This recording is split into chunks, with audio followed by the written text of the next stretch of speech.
heard it, the Lakers returning to the Staples Center tonight. Yesterday, it was the Clippers. You're looking at the marquee outside of Staples Center. Rest in peace, Kobe and Gigi. It was the first game yesterday at the Staples Center since the tragic passing of 9 folks on the helicopter on Sunday's crash. And you see there, Kobe Bryant's retired jersey was unveiled. They didn't cover it. Paul George narrating a Kobe tribute during the pregame activities. Our city is suffering. 4 days ago in Calabasas, 9 lives were lost, leaving a gaping hole in the heart of Los Angeles. We gather tonight in the house that Kobe Bryant built to honor him and them. Join us in tribute to Kobe, Gigi, and all the victims mourn throughout the Southland and across the globe. Orange Coast College baseball coach John Altobelli, his wife Carrie, and their daughter, Alyssa, Sarah Chester, and her daughter, Peyton, Mamba Academy basketball coach Christina Mauser, and pilot Ara Zobayan.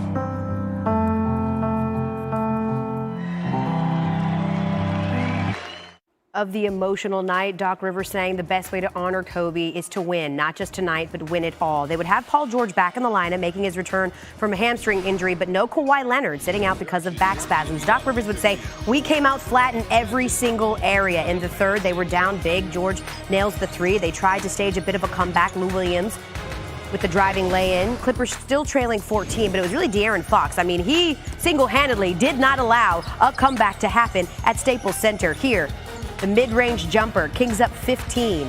Later on, Fox, as fast as can be, drives hard, lays it in. Luke Walton would say, I am proud of how my team played. They came in tired. They played the night before. They came into an emotional environment after what's been a tough week, and they played well. The Kings win 124 off a career-high 34 points from De'Aaron Fox.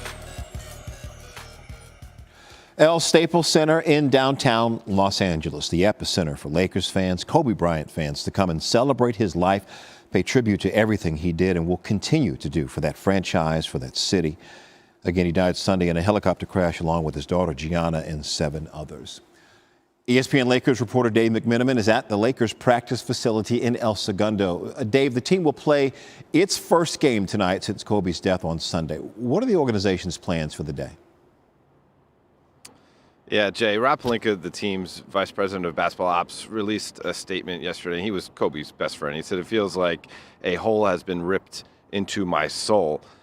And there's been grief that's been overwhelming, but the way they've tried to combat that is just focus on the work. Get lost and immersed in the work and preparation of playing a basketball game, which they will do tonight at Staples Center against the Portland Trail Blazers, because it's a group of basketball players. Frank Vogel oftentimes will not have a shoot-around, but today is going to gather his team for a shoot-around in El Segundo to get their bodies moving, reiterate the game plan for the Blazers game tonight. Then the team will have several hours to themselves before players will trickle in downtown L.A., I would imagine around 3 or 4 o'clock for the 7:30 tip tonight. And, of course, as one person told me, it will be a sporting event like any other as they try to properly memorialize Kobe Bryant, his daughter Gianna, the other 7 victims of the crash, while also having some sort of chance for all the fans to not only grieve, but celebrate the basketball team they're rooting for now and the basketball player that gave them so much joy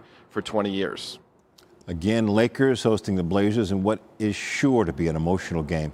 Dave McMenamin, thank you much again tonight, 10 Eastern, right here on ESPN. That basketball game will be played.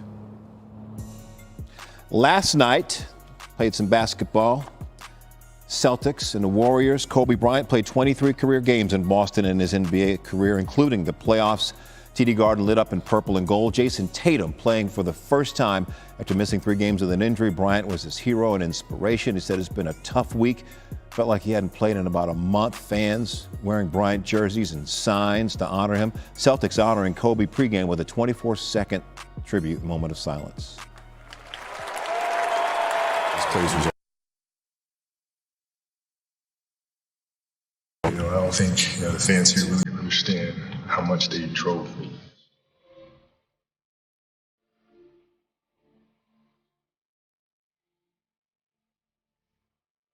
The first basketball jersey I've ever had was Kobe Bryant. Kobe Bryant was the reason I started playing basketball.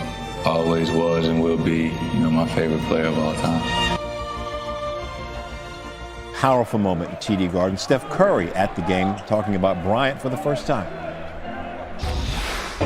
Not a lot that you can say about how much Kobe meant on and off the floor, and you see like the pouring of videos and just the way that he embraced his kids every single chance he did or he could, and the way he shared his career and just love with each and every single one of them. It hurts as a father knowing the hole that he's not able to fill anymore, and obviously for Gigi too. So I know the whole NBA family, the whole world really has their back.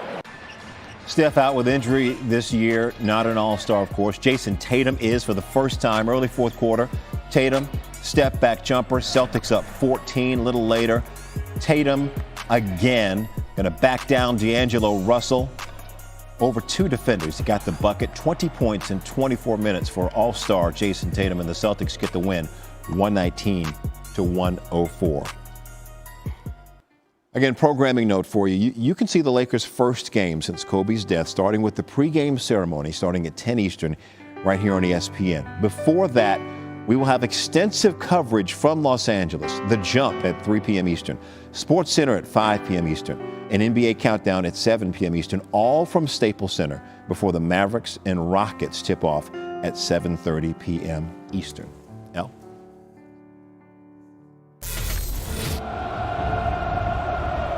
Magic Mahomes, this is the best way you can explain it. Mahomes moving to his left laterally, chased, peeling away, trying to keep the play alive. Mahomes will scramble, fires it late. The magician never reveals his tricks. Touchdown! The best play yet of Patrick Mahomes' young career. Patrick Mahomes with Mahomes magic.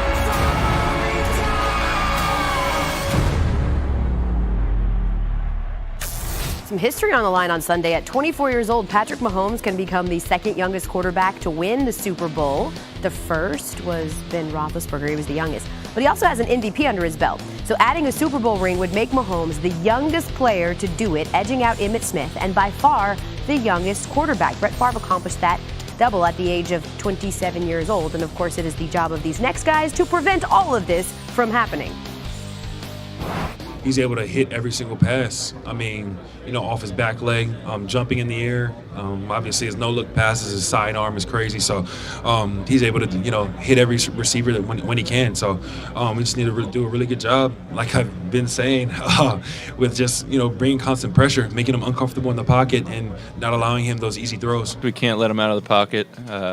We got to close those A and B gaps and not let him get the edge. Rush as a unit, make him throw uncomfortably, and that's all you could do.